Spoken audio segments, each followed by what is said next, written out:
I am an old man who never planned to grow old by the water. But here I am in a stucco ranch on the edge of a Florida cul-de-sac, where the afternoon sun hits the pool so squarely that the surface looks like a sheet of hammered glass, and the palm, fronds flicker across it like the second hand of a clock.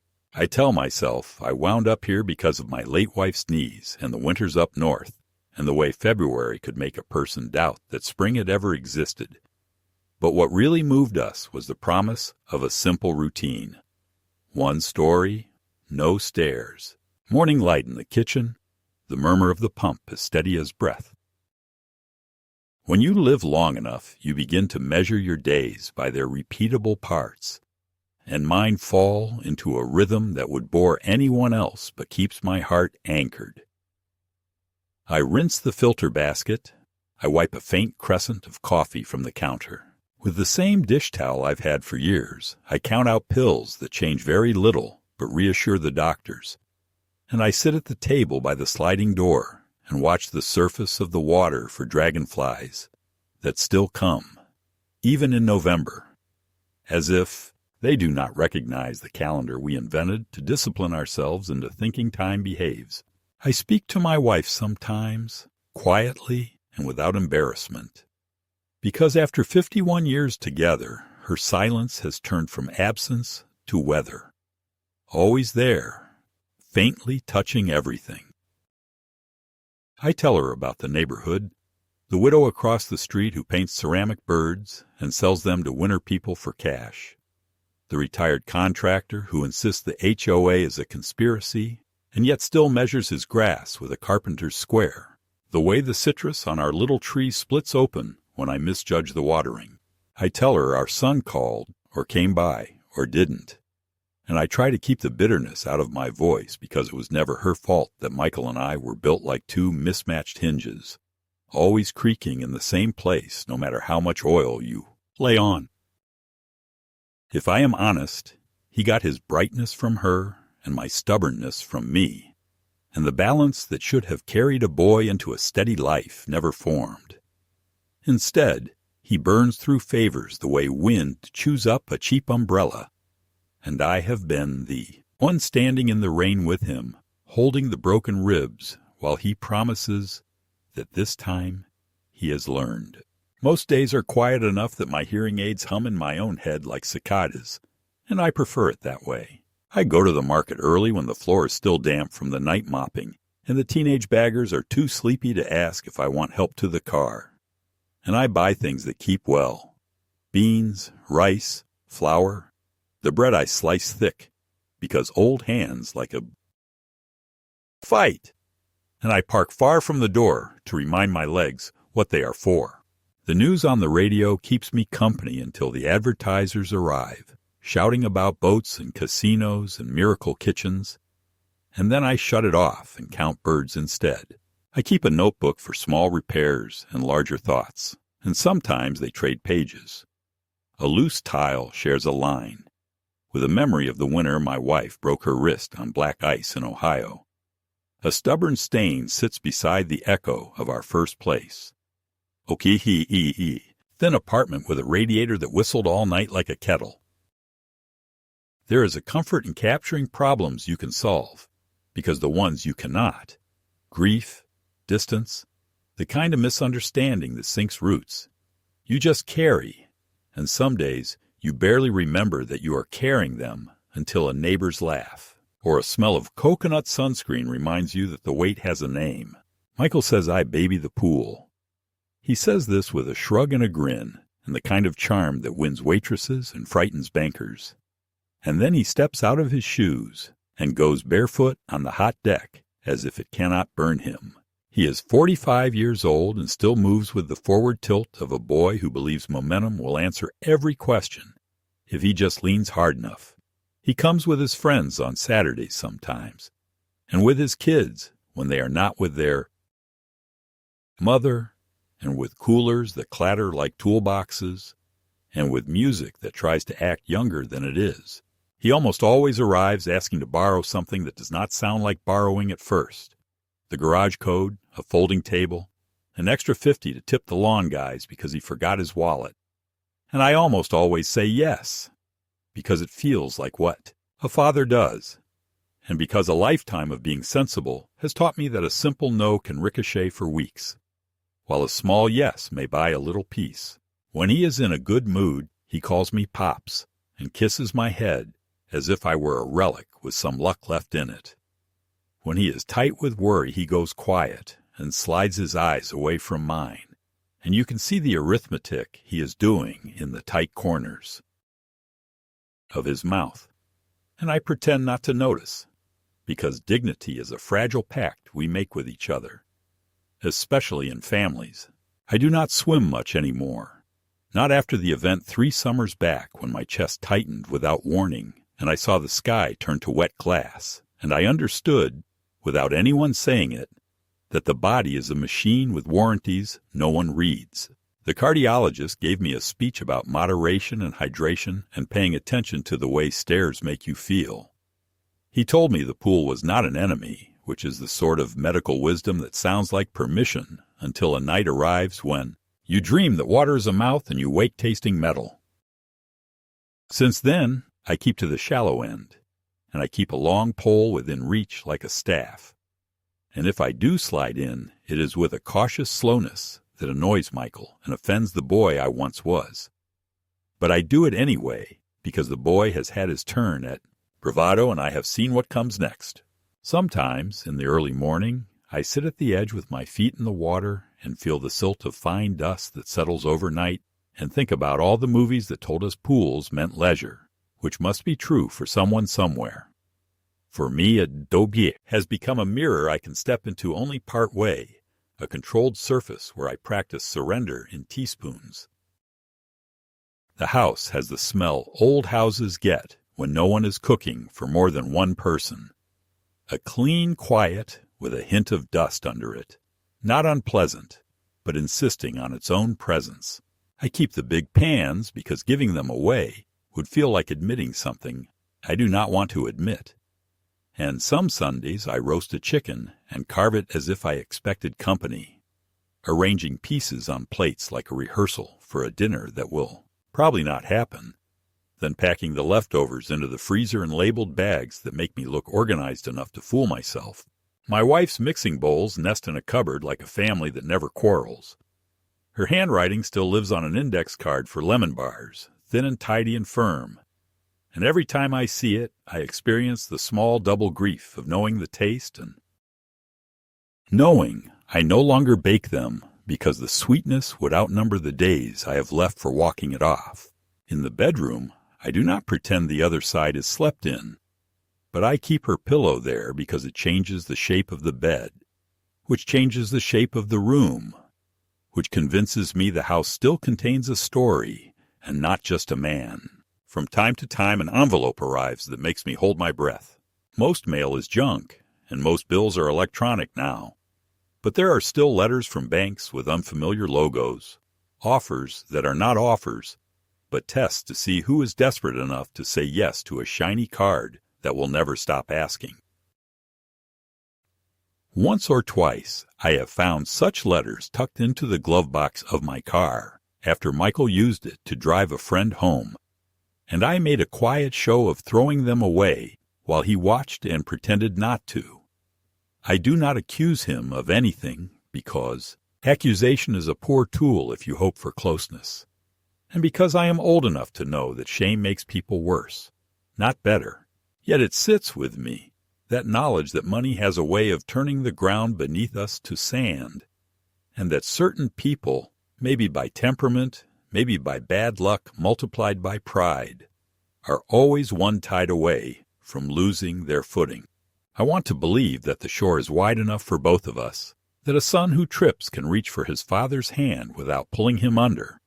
And on good mornings I do believe it, because believing is cheaper than despair and often just as practical. When the grandchildren come, which is less often than it used to be, they arrive with the impatient grace of adolescence, the girl wrapped in a hoodie-like armor even in the heat, the boy already taller than his father and experimenting with silence, as if it were a new instrument.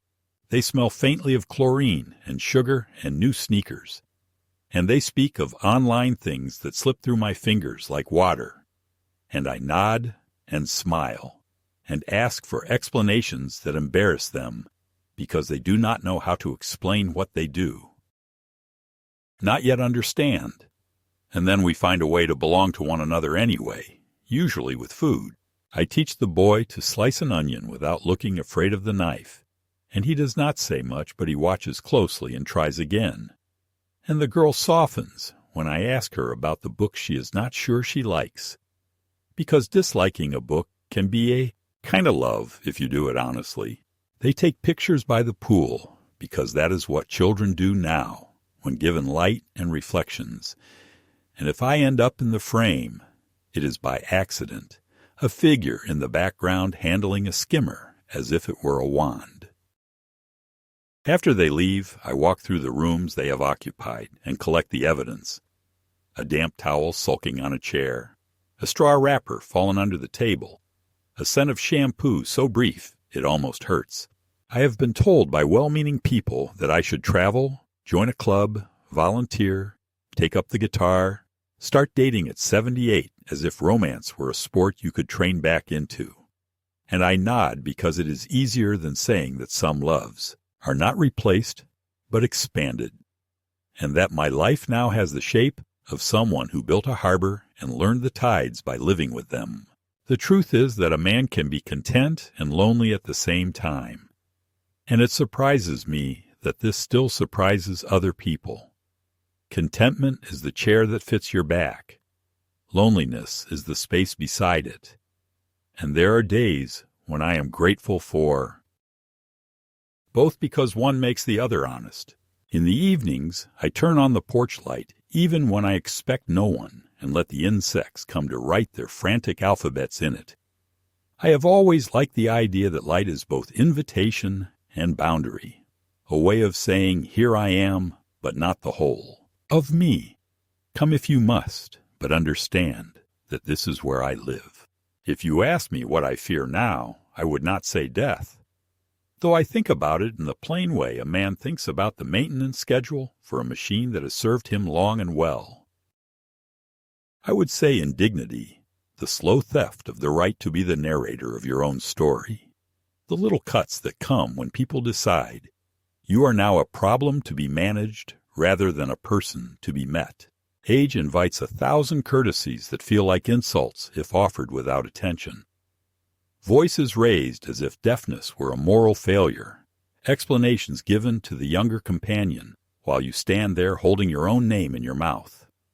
And I have learned to accept what helps and decline what erases me. I can still carry a bag of potting soil if you give me time. I can still change a light fixture if you let me choose the ladder. And I can still decide when to open my wallet and when to keep it shut. These are not small matters. Perhaps that is why I tend the pool so carefully. In a world that wants to call me fragile, I have a body of water that depends on me for clarity. And each test strip that blushes the right color is a sentence I have written in a language that answers back. It was supposed to be a harmless Sunday gathering, the kind of casual barbecue families arrange when they no longer know how to sit in silence together, but still feel obliged to preserve the appearance of connection. And I had convinced myself that if I stayed patient and agreeable, if I grilled the burgers exactly the way Michael liked them and kept the soda chest filled with enough ice to last until dusk, then perhaps the day would pass without the usual small humiliations that had begun to multiply in my life like mildew on the grout of the bathroom. I no longer bothered to scrub as often as I once had. The air was heavy with the sweetness of lighter fluid and the faint antiseptic tang of chlorine rising off the pool. And the grandchildren were darting between the deck chairs, recording each other on their phones, laughing at things I could not hear, clearly even with my hearing aids, their voices rising and falling like birds calling from a sky that had no need of me. Michael arrived late, of course, his shirt untucked, sunglasses perched on his head as though he were some visiting celebrity who had deigned to bless the occasion with his presence. And from the moment he stepped onto the patio, I felt that old ripple of unease that comes when you know you are expected to play the role of host while simultaneously being treated as little more than a prop in someone else's performance. I busied myself with the grill, turning patties and brushing sauce over ribs, while Michael held court near the edge of the pool with a beer in one hand, telling stories that I knew were only half true, but that everyone nodded at because his voice had that manic brightness that made disbelief feel like rudeness. Every so often he would clap a hand on my shoulder as if to prove to the crowd that he was a loving son, and though the gesture was meant to look affectionate, it carried the careless weight of a shove, the sort of push you give a tired dog to make it. "Lie down out of the way." The grandchildren laughed and called out that the old man was sweating too much, that he should jump into the pool to cool off, and I smiled weakly while shaking my head, trying to deflect the suggestion without sounding like a spoilsport, because none of them knew how the water terrified me now. None of them remembered the night in the hospital when machines clicked and beeped, and my chest felt like it had been pried open by invisible hands. None of them cared that the shallow end of the pool had become for me not a place of leisure, but a thin blue boundary I approached only when absolutely necessary. The moment came with the suddenness of a joke delivered too loudly, and I will remember the shock of it longer than I will remember the words that framed it. Michael was laughing, his friends were urging him on, and I felt his palm between my shoulder blades firm and certain, the way a man might guide a drunk companion out of a bar, except that instead of guiding me anywhere, he shoved with a quick, decisive force that toppled my balance and sent me forward, my arms pinwheeling in a pathetic gesture of resistance, my body surrendering to the gravity I had no chance of defying. I hit the water with a sound I still hear in my dreams, the dull slap of flesh against surface, the sudden roar of bubbles in my ears, the icy rush filling my nose and mouth as I thrashed like a trapped animal, panic surging faster than reason, my chest already seizing in memory of the heart attack. For a few endless seconds, I was certain this was how I would die, flailing in front of my own grandchildren while the people I loved most looked on with amusement. And I thought of my wife, of how she would have screamed and leapt in to save me, and how her absence in that moment was as heavy as the water pressing against my lungs. When I finally surfaced, coughing and choking, clinging to the edge of the pool, with the desperation of a man holding on to the last ledge before a fall, I heard the laughter. It was not malicious in the way of enemies, but casual, careless, the laughter of people who had decided that my terror was entertainment, that my dignity was expendable in the service of a good story to tell later. Michael was doubled over, tears in his eyes from amusement, slapping his thigh and shouting that I still had some spring in me, and the children were recording it on their phones, their screens glowing like indifferent witnesses, capturing forever the image of an old man gasping and sputtering while his own son treated him as a punchline. No hand reached out to help me from the water. No voice cut through the noise to ask if I was all right. They simply stood there, a semicircle of mirth, while I dragged myself out like some drowned rat that had wandered too close to the picnic table. Shivering, though the Florida air was thick with heat, I sat on the edge of a chair, my clothes dripping onto the patio stones, my body trembling not only from the cold, but from the humiliation that seemed to seep deeper than water. And I realized in that moment how completely I had been diminished in their eyes. I was no longer the man who had built a career, who had raised a family, who had buried a wife with steady hands. I was merely an old fool to be shoved for laughs, a relic whose fears were comic rather than tragic, a prop in a cruel comedy staged by his own blood. Michael clapped me on the back again, still laughing, calling me a good sport, as if the words could disguise the fact that he had stripped me of the last shreds of authority I carried in this family. I wanted to shout, to curse him, to demand an apology, but the words caught in my throat, choked off by pride and the desperate need not to let them see how broken I felt. So I smiled weakly nodded, and excused myself to change clothes, leaving behind the sound of their laughter echoing against the water like the cruelest kind of applause. That was the moment when the world I had built for myself, the fragile structure of dignity, patience, and routine, cracked so loudly I could hear it inside my skull. It was the moment when I understood that I was not living among family, but among spectators, and that the people I had given everything to would not hesitate to turn my deepest fear into their casual amusement. And though I did not know it yet, that shove into the pool was the beginning of a different kind of drowning, one measured not in water, but in debt, deceit, and betrayal, and the sound of my son's laughter that day would come back to haunt me long after the water had dried from my clothes. After that day at the pool, the air in my house took on the stale odor of a party that had gone on too long and left its breath behind, a sour mix of sunscreen and laughter that clung to the aluminum frames of the sliding doors and made the pump's steady murmur sound like a machine apologizing for something it could not fix. And though I told myself to resume the routine, the coffee, the skimmer, the list of small repairs, I found my hands moving slower and my ears tuned to the kind of silence you get when you are listening for footsteps you do not want to hear. Michael texted that evening a single line that was meant to serve as both joke and absolution. "You should have seen your face, Pops." And I stared at it until the little gray bubble that promised more words appeared and then vanished, as if even his ghost knew enough to be brief. And when I did not respond, he called to say that everyone thought I had taken it like a champ, that the video was killing online, that the comments were mostly positive if you skipped the ones calling me fragile or calling him a savage.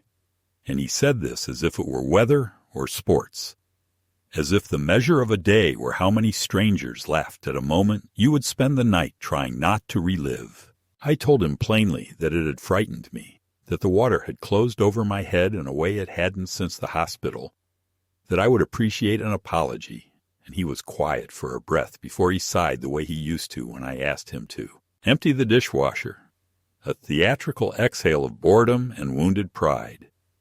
And he said I was making it weird, that he couldn't apologize for everyone having a good time, and that if I insisted on being dramatic, he would just keep his distance for a while until I cooled off, a promise that lasted less than 48 hours, because 2 days later he arrived unannounced with the same breezy entitlement that had become his daily uniform, the sunglasses, the performative hug, the cooler he never asked to put in my freezer, and he explained in the voice of a man who has already decided you will agree that he needed to host a thing by the pool that weekend, nothing major, just a few friends, music at a reasonable volume, everyone bringing something, and he said we when he meant I, and he said by the pool when he meant in your house.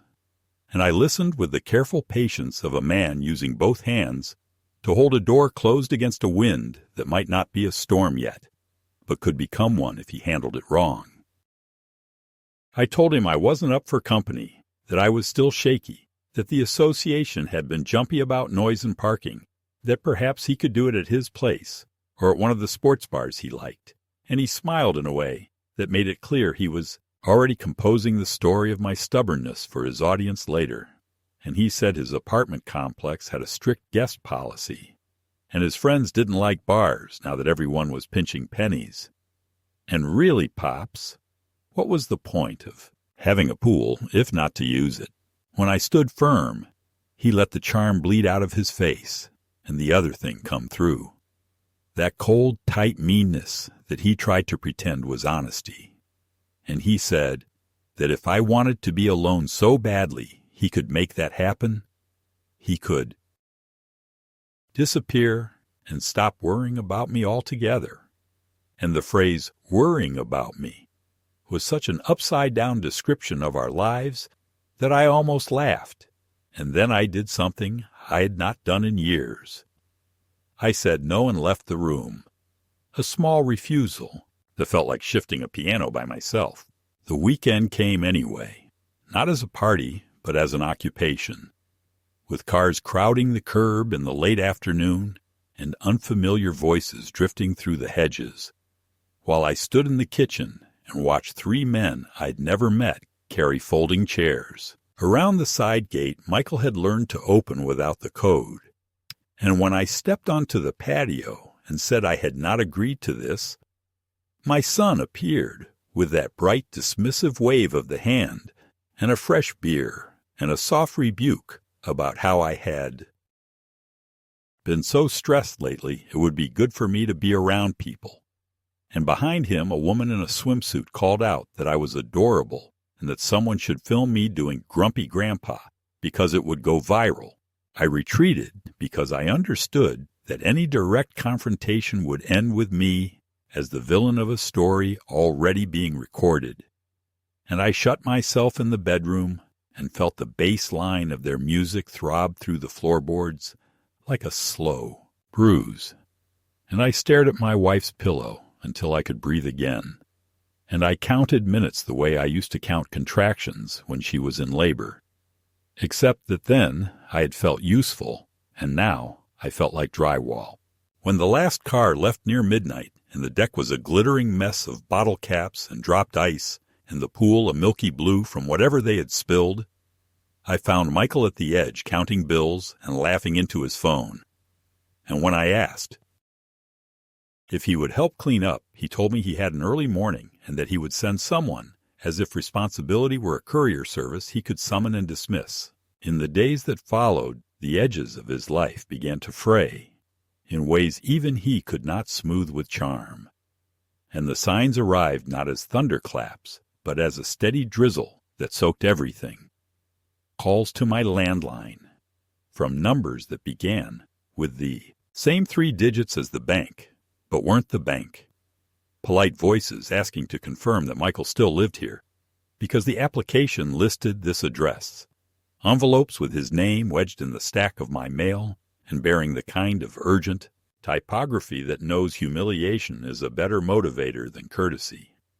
A notice that someone had attempted to add an authorized user to a card I had not touched in years, and that the attempt had failed because, for once, some old setting had remained stubbornly in my favor. I did not accuse him when I asked about these things. I simply held up the evidence and waited, and he responded with the kind of injured innocence that is a performance only the performer believes, accusing me of snooping, of spying, of assuming the worst of my own flesh and blood. And when I said quietly that the worst had been assumed for me at the edge of the pool while I fought not to drown, he rolled his eyes and told me to stop living in the past because it was unattractive. Neighbors began to comment in the way neighbors do, half compassion and half gossip, telling me that the video had made the rounds of the local Facebook groups, that people were split between those who thought it was harmless fun and those who called it elder abuse, that someone had asked whether I needed help and someone else had suggested minding one's own business.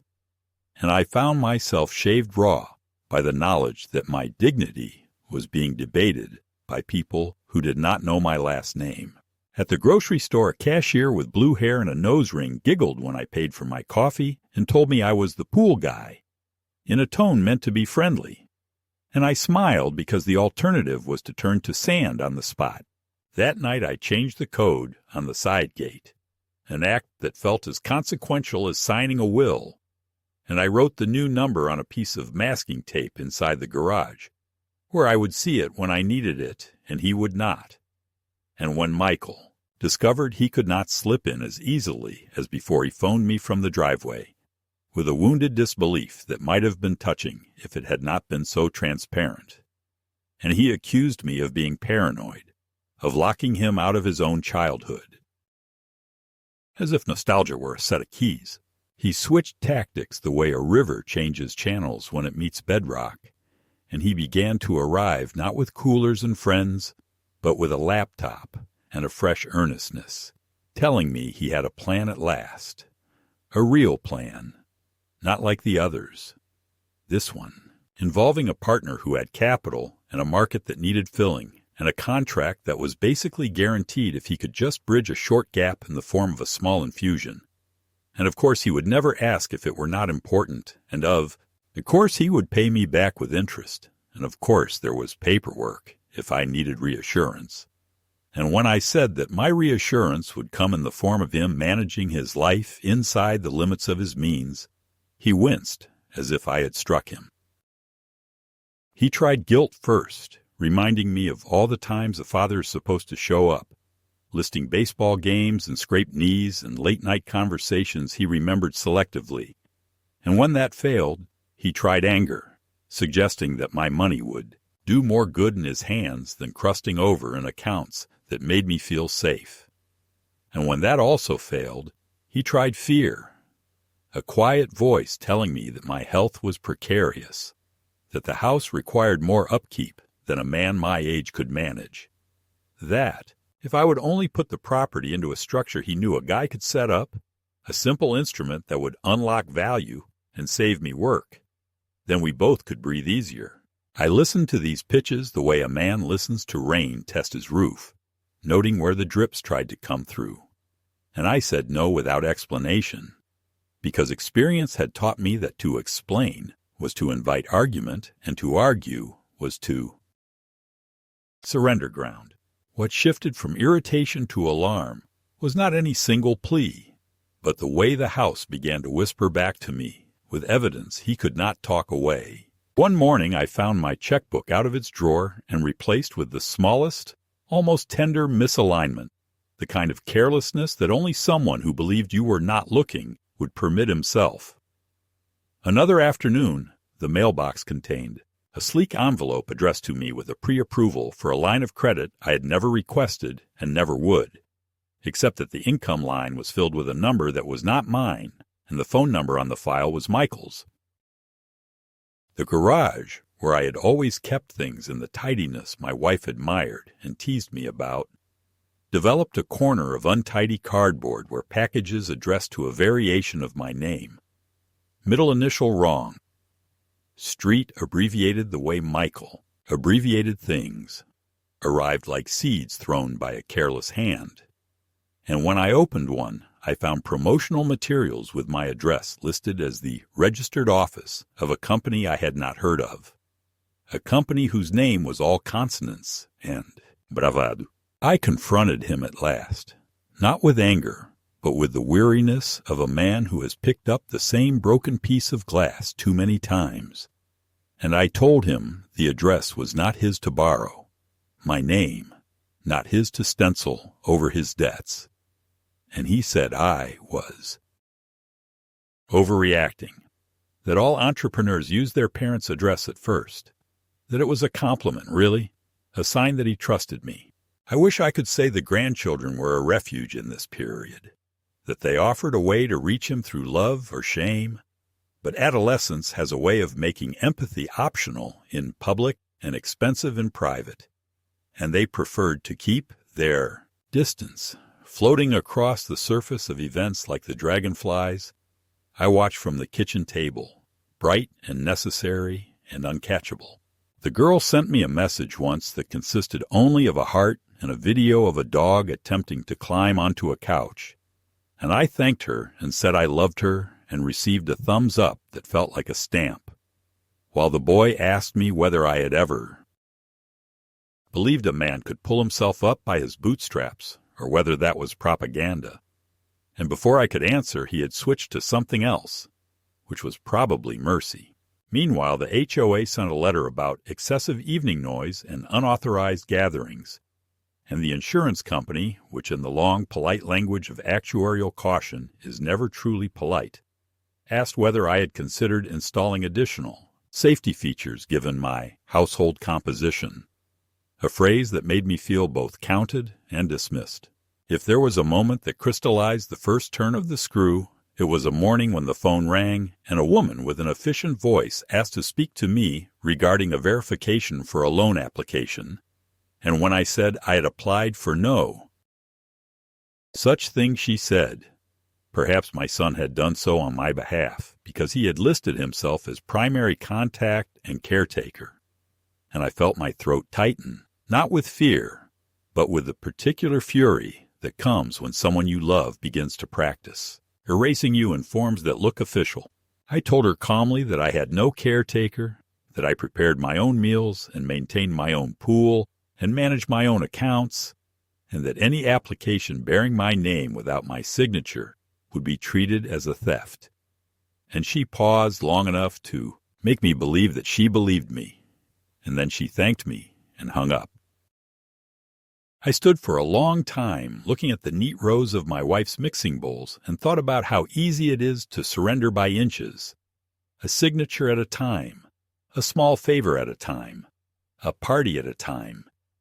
And I knew with the clarity of a man hearing a B, A, or E pitch change in a motor that something larger than embarrassment was now in motion, something that would not stop just because I asked nicely.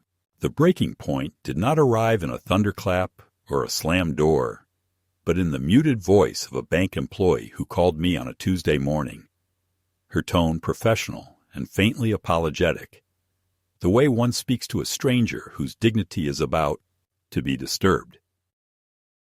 She asked me to verify details on a pending loan application, and I felt my stomach turn cold before she even finished the sentence, because I knew with a certainty older than reason that I had not applied for anything, that the only person who would dare use my name as scaffolding for his own crumbling tower was Michael. I asked her carefully to read back the information on the file, and she did so with the detachment of someone reciting numbers that mean nothing to her. My full name spelled correctly, my date of birth, my address, but an email account I had never owned and a phone number that was Michael's. And then she said that the signature on the form was still pending manual verification, and would I like to confirm whether it was indeed mine. I asked her to fax the document to my attorney, and when she hesitated, I told her plainly that I was the victim of attempted fraud and that she would be complicit if she ignored it. Her voice tightened. She promised to escalate, and she hung up, leaving me staring at the silent phone, as if it had just confessed to a crime. When I confronted Michael that evening, he arrived not with guilt, but with indignation, a stack of explanations already rehearsed. He claimed it was a misunderstanding, that the partner had filled out the forms and assumed he had permission, that my name was only a placeholder until his own credit was reestablished, that I should be flattered he trusted me enough to build his future on my foundation. I listened without interrupting, the way one listens to a child weaving a story about how the lamp broke by itself. And when he realized the words were falling flat, he turned to anger, accusing me of sabotaging him, of refusing to support him the way any decent father would, of clinging to money I would not live long enough to spend. He jabbed his finger toward the pool outside, lit ghostly blue in the dark, and said he might as well have let me drown that day if all I intended to do was stand in his way. The cruelty of the sentence left me momentarily mute, and in that silence he stormed out, slamming the screen door so hard the frame shook, and I sat in the kitchen with my hands pressed to the table, feeling the grain of the wood under my palms as if it were the only proof I still existed. The next morning I went to see a lawyer, a man my wife and I had once hired to update our wills, and I told him everything. The shove into the pool, the unauthorized parties, the mail in the garage, the loan application, the threats disguised as please. He listened without surprise, as though he had heard variations of this story many times.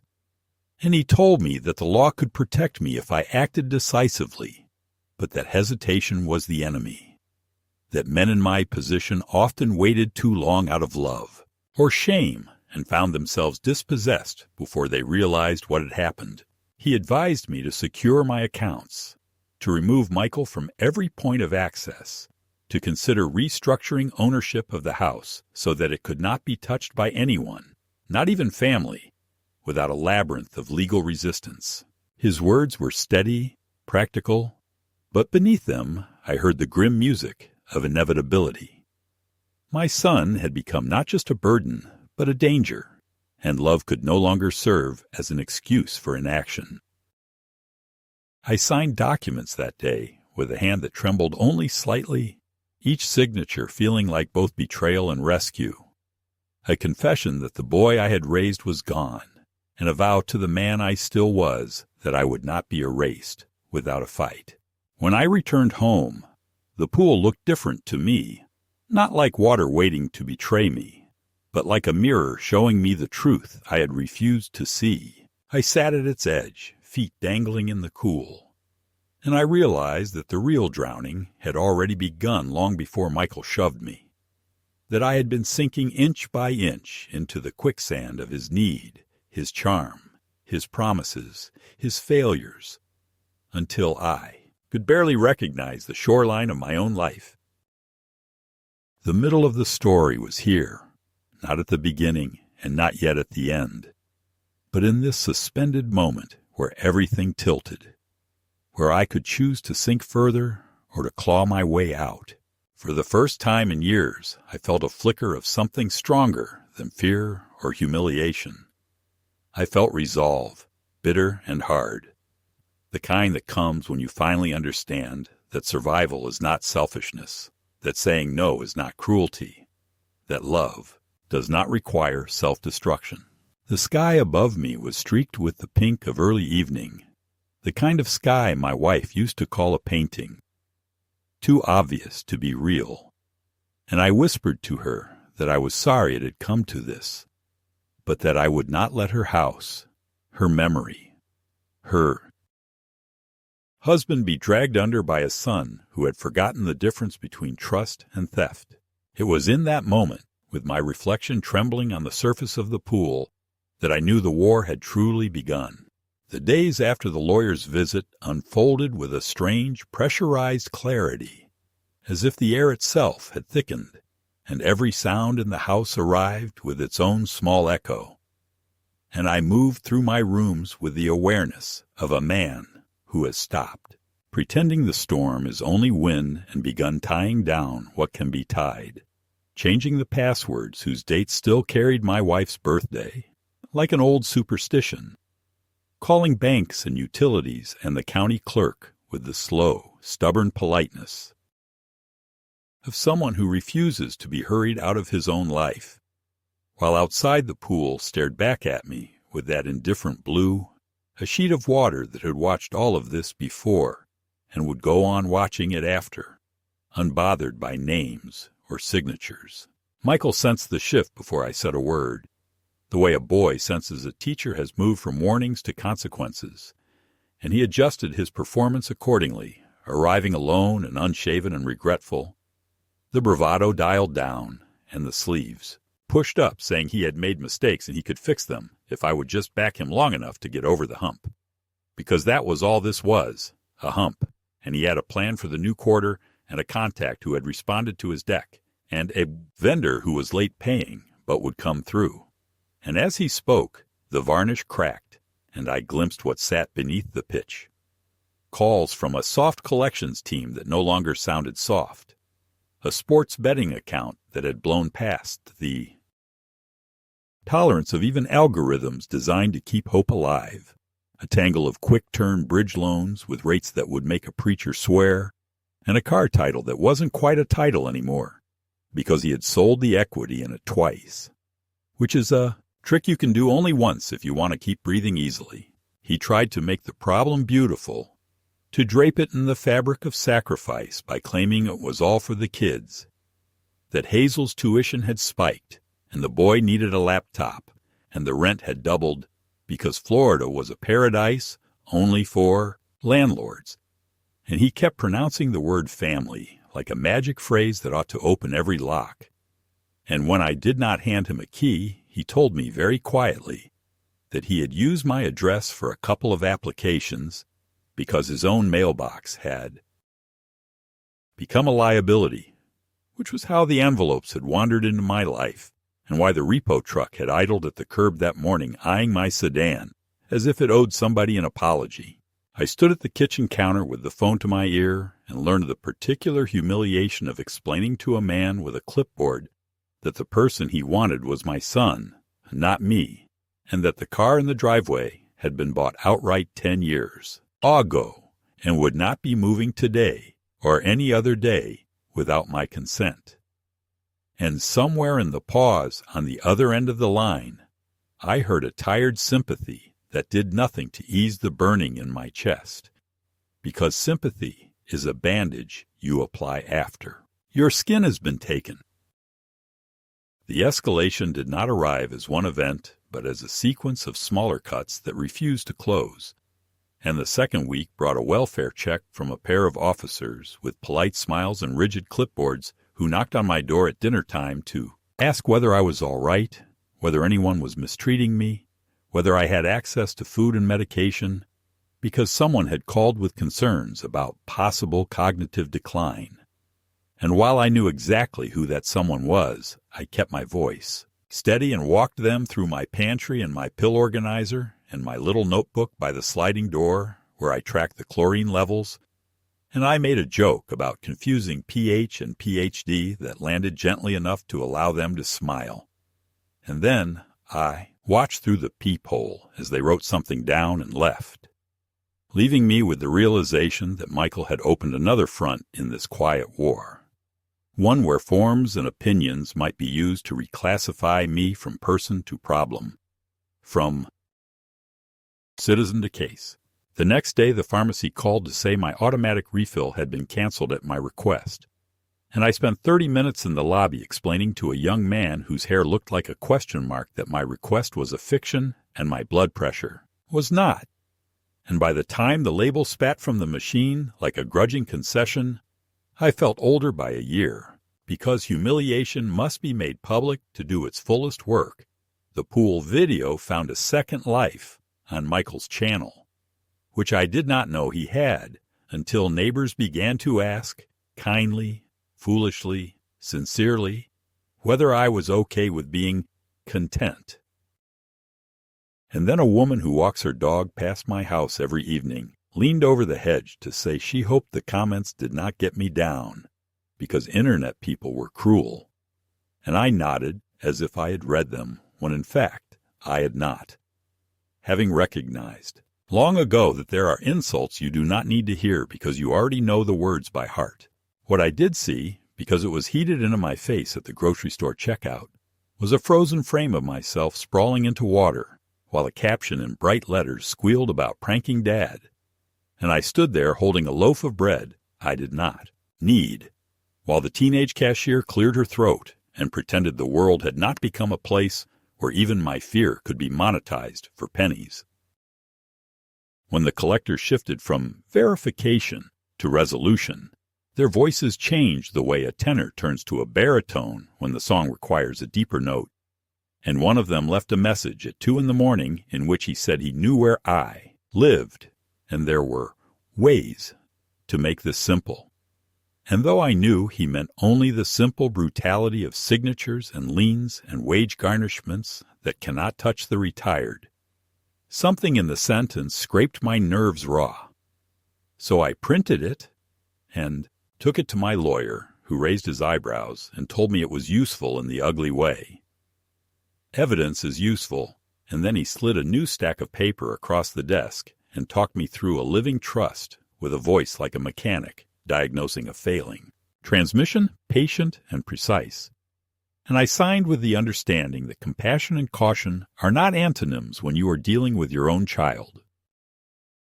We changed the deed and the beneficiaries and the access on every account that had ever known Michael's name.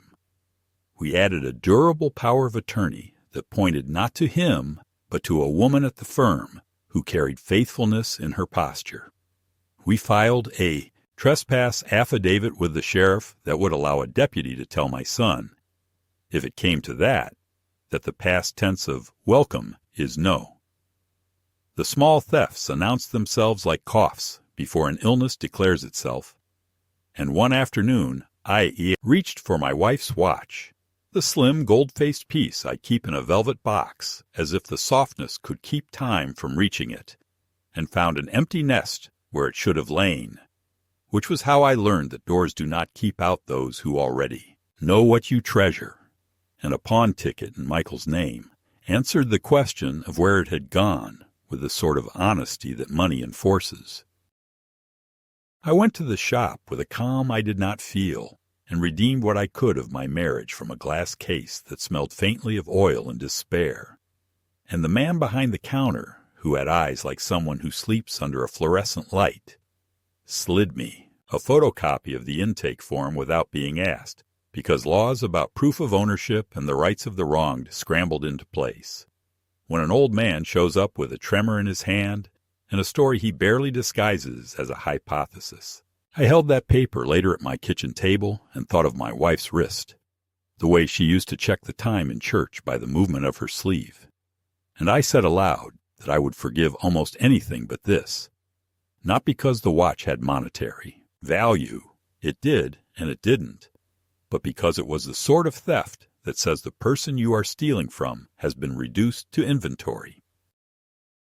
In those weeks, I discovered that rage at my age is not a bonfire, but a kiln, steady and controlled, hardening what it is aimed at into something that will not break. And I fired myself in it each morning as I called another institution to repeat the same litany of protections, and I recorded every conversation with the mechanical civility of a man washing knives he no longer intends to leave in a drawer. I installed cameras not because I believed in surveillance, but because I had learned that memory, mine, his, theirs, could be denied. And a memory with a timestamp is a different kind of witness. The first night after the system went live, I watched Michael on my phone, a grainy figure in the blue light, trying the gate, and then the side door, and then the garage. And I listened to the soft, agitated monologue he delivered to himself as he failed at each step, a prayer or a curse or both. And I felt something like grief telescope and sharpen into resolve. He would not walk in here again as if my home were a staging area for his next idea. I had thought the grandchildren might be a bridge, or at least a buffer. But when Hazel came by with her chin tucked into her hoodie and asked with a hesitant brightness whether I had really gone full legal on her dad, I understood that Michael had adjusted his narrative for their benefit, recasting me as a vindictive relic guarding treasure I could not spend. And I chose my words with the care of a surgeon who knows a slip will cost blood, telling her that I loved her father but would not be used by him, that I loved her and her brother but would not be baited with them, and that boundary and love are not opposites when a man is drowning, because sometimes the rope is the refusal. And she nodded without understanding and left a half-eaten muffin on the counter as if to prove she had been there. The boy sent me a text that said only you good, which in his language was the equivalent of a visit, and I answered, I am trying to be, which in mine meant I was still here. Michael's last honest attempt at persuasion came one humid night after midnight, when he knocked rather than pounded and stood on the stoop with his hands empty and his eyes red, and asked me to hear him out, because he had no one else left to ask, and I let him speak through the screen while the porch light drew a frantic halo of moths. And he told me that a man named Victor, not that kind of guy, Pops, he just fronts for people who can't get banks to move fast, had advanced him more than he could repay, and that Victor's patience had evaporated on the same afternoon. 3 new videos on the channel failed to hit their targets, and that mistakes had been made, sure. But the thing about mistakes was you could fix them if someone loved you enough to give you one last lever. And he stood there with his shoulders slumped and his voice cracked. And I remembered him at 6 with a scraped knee and the same quiver in his mouth. And I hated him for making me see the boy in the man he had become. I told him through the mesh that I could give him the name of a counselor and a card for a local meeting and the phone number of a lawyer who knew how to talk to men like Victor, but that I would not give him money, not now, not in any configuration, not even if the refusal burned a hole through both of us. And he stared at me a long time and said, very gently, that sometimes bad things happen to people who say no. And I said, very gently, that sometimes worse things happen to people who say yes. And he turned and walked away without slamming anything, which was somehow crueler than the alternative. 2 days later, someone threw a handful of river rocks against the pool screen around midnight.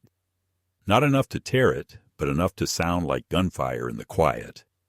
And when I went out with the flashlight, the beam caught a rectangle of paper pinned under a rock on the patio table, a note with block letters advising me to help your boy or he drowns. And there was an absence in the sentence where the rest of the threat belonged that made my knees feel hollow, because the writer understood what was required and what was not.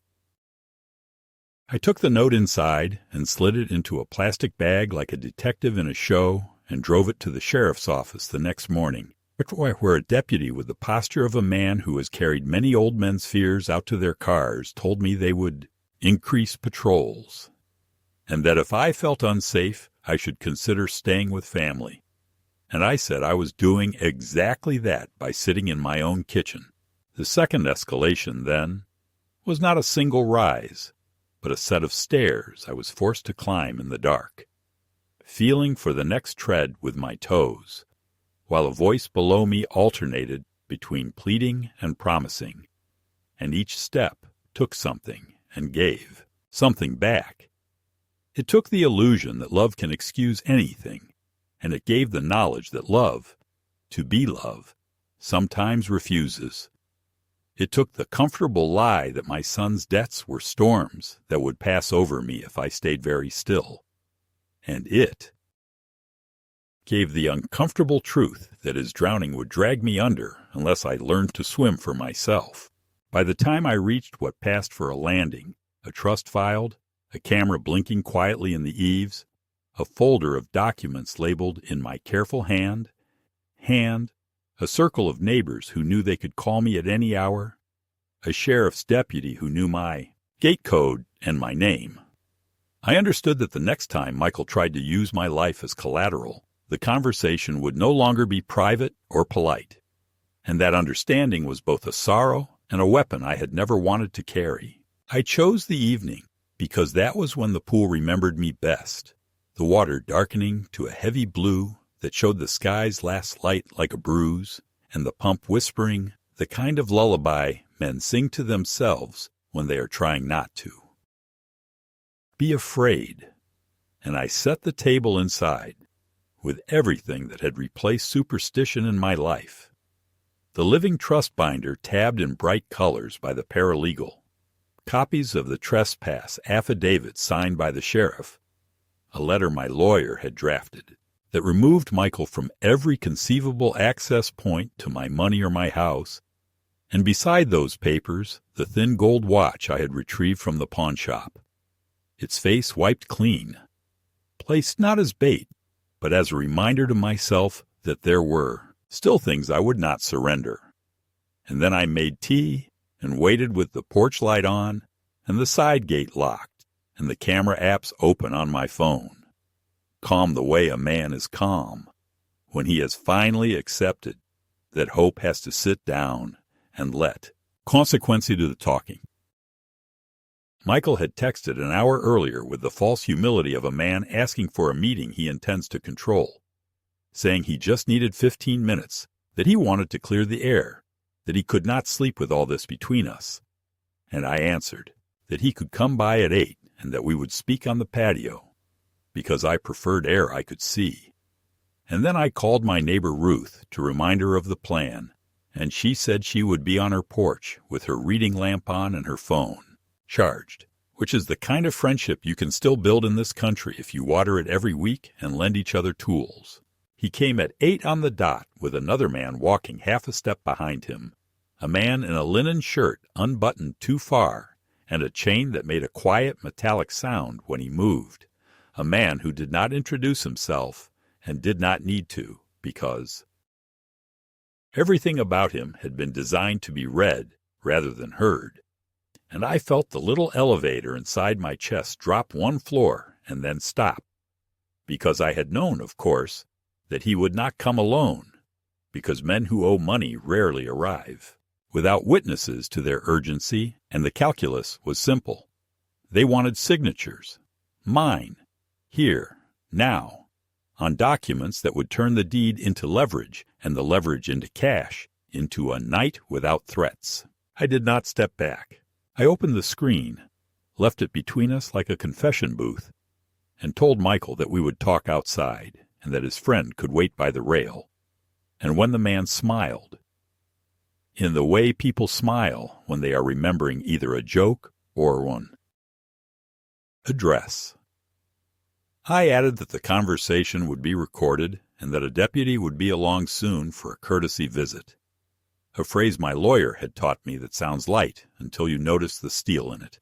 Michael tried to lead with charm and failed quickly, then tried with fatigue, and that got him to the chair. And he began the familiar litany about mistakes, about being behind, about a deal that would break open if he could just push through the next 48 hours, about children who should not have to think about interest rates, or rough men named Victor who call after midnight. And he reached for my shoulder, and I stepped aside, and he let his hand fall, and then he saw the watch on the table through the glass, and his face pinched in a way that told me he recognized a line being drawn. And he said he had meant to get it back, and I said he had not. I spoke carefully, because the climax of a life is not the time for poetry. It is the time for architecture, for beams and angles and load-bearing truths. So I told him without heat that I had created the trust, and that the house and the savings and the pension and the bird bath and the rusty ladder with my name burned into the wood now belonged to a structure he could not lean against, and that my will had been revised, and that any medical decisions he once imagined were his to co-sign were now the concern of professionals who do not drink with him. And he said that sounded cruel, and I said it sounded like oxygen. I slid the letter through the gap in the door as a clerk might pass a form, and he scanned it without reading. And I said this was the last mercy I could offer. I would call a counselor whose name I had already written on a card. I would pay for the first sessions directly to the office. I would introduce him to a lawyer who specialized in negotiating with men like Victor.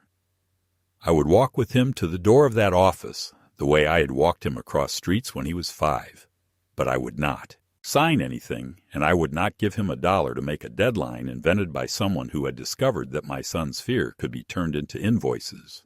He laughed then, a short harsh sound with no boy in it, and he said I had become small and mean, and he said I was hiding behind paper because I did not have the courage to be a father, and he said words about blood and duty and last chances, and then his friend, who had been silent long enough to make silence a form of consent, took one step forward and said in a voice as calm as a knife that maybe I should take a walk with him to the kitchen and have a look at the documents they had brought, because he would hate to see anything happen to this pretty screened enclosure, and he put his knuckles on the mesh and pushed just enough to make the aluminum frame complain.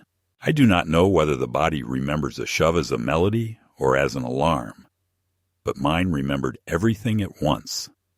The hand between my shoulders, the lost breath, the laughter that turned my life to a clip, the days spent gathering pieces of myself and arranging them in binders so they would be hard to steal. And I felt the panic rise, and I did not let it crest. I reached for the long pole I keep by the door, the skimmer I have relied on when my body forgets its buoyancy, and I held it, not like a weapon, but like a boundary. And I told them to step back, and I used my old voice, the one from when Michael was 10 and had smashed a neighbor's mailbox with a bat and wanted me to call the owner and pretend it had been wind. And the man in linen laughed and reached for the door handle as if to test whether the lock was metaphorical or real. And when he pulled hard, the frame snapped open and the screen sighed, and they were inside, 2 men among the lights and the wet and the echo. and for a second the world narrowed to the tile under my feet and the pole in my hands, and the old fear crouching by the deep end. I heard the soft chuff of tires from the curb, and Ruth's voice across the hedge saying very distinctly, "You're being recorded." And then Michael lunged not at me, but at the table where the trust binder lay, which is the kind of mistake you make when you think paper is more fragile than the man who signed it, and I moved to block him, and his shoulder hit mine, and my heel found a patch of water. And in that clumsy choreography of past and present, he stumbled into the edge, skated, windmilled in a parody of my own panic from months ago, and went backward into the pool with a splash that drenched the deck and erased the grin from his friend's face.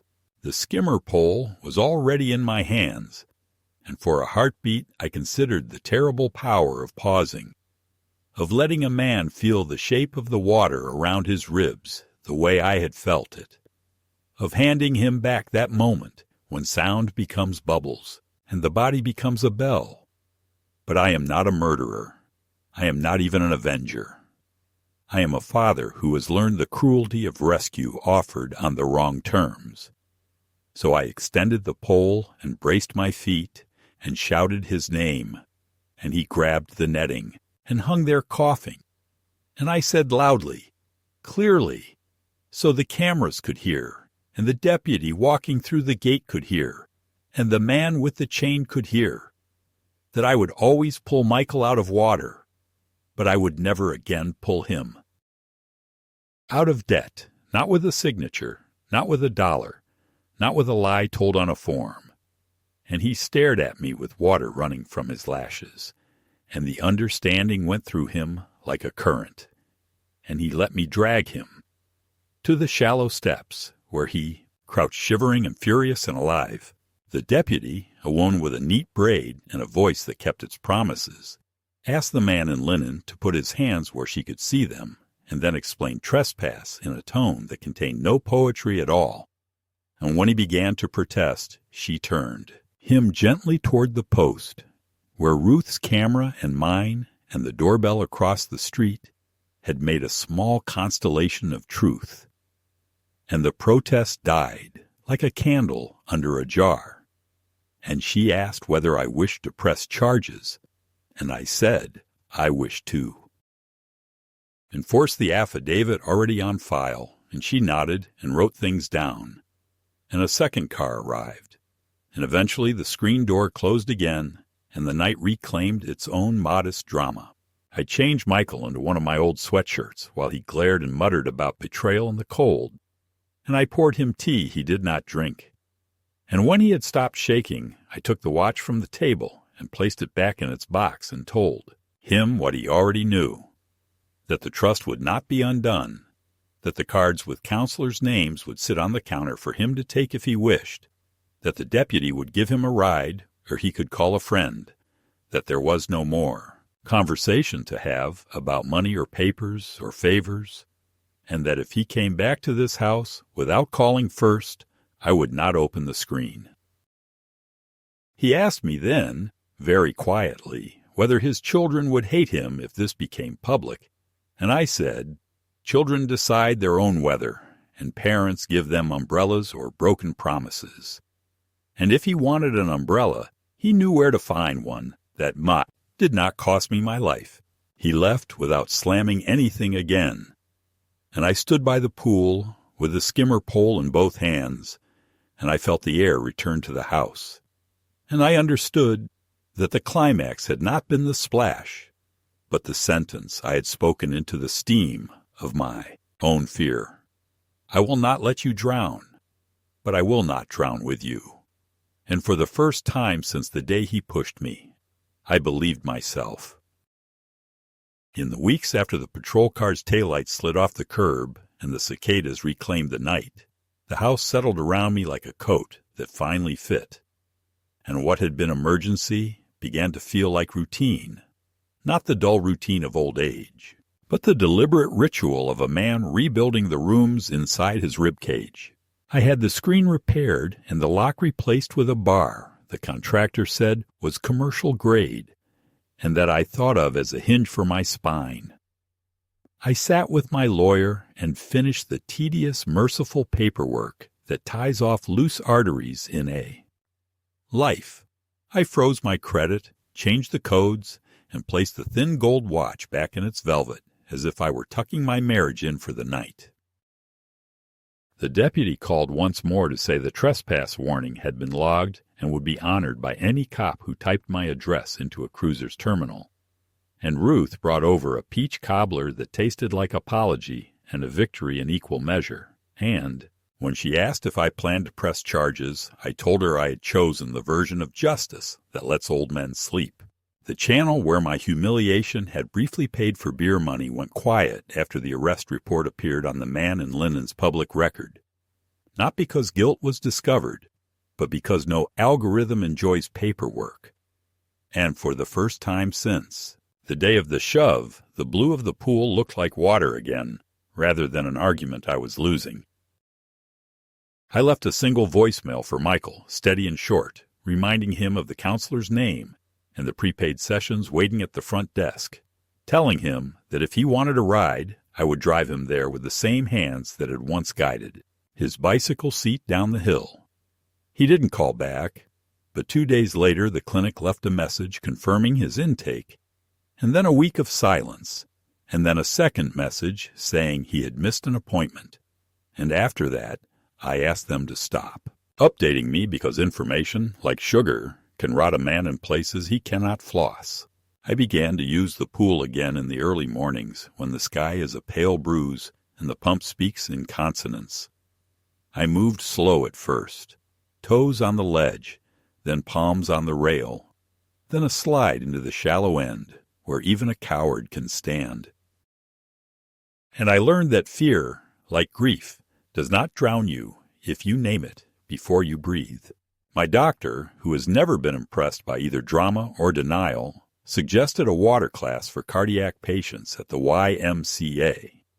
And I went not because I enjoyed the idea of bobbing among foam noodles, but because humility is cheaper than a funeral, and in that warm rectangle of public water, I let myself be an old man, whose knees creak and whose heart sometimes knocks on the wrong door. And I found a strange fellowship in our crooked circle, a half-dozen lives held up by chlorine and modesty. And when I told them I had been pushed, they said little. Men my age recognize a wound by the way it chooses its sentences. But one of them tightened his mouth and showed me a scar from his son's temper that had not involved water, and I understood yet again that what sinks us is never original. The grandchildren's videos faded like a bruise too, replaced by a text from an unfamiliar number that said only, "Are you okay?" with a wrong apostrophe that identified the sender as someone born into glass screens. I wrote back that I was fine and that the house was quieter than a church on Tuesday, and I added that my door would open to any child who knocked alone. And after a long while, a reply came, "Maybe sometime," which in their dialect is a promise big enough to set a chair on the porch and wait. The bank mailed the last fraud affidavit for my signature, and the sheriff's office called to confirm that my statement matched the footage, and the lawyer sent a crisp letter to a man named Victor, whose silence afterward was the closest thing to politeness I expected from him. And in the evenings I played the old records my wife loved, letting violins remap the air, and found that memory, properly cued, is a solvent that removes certain stains without ruining the fabric. News about Michael arrived sideways, as it always had. A neighbor mentioning a storage unit auction where his name had been printed and then blacked out.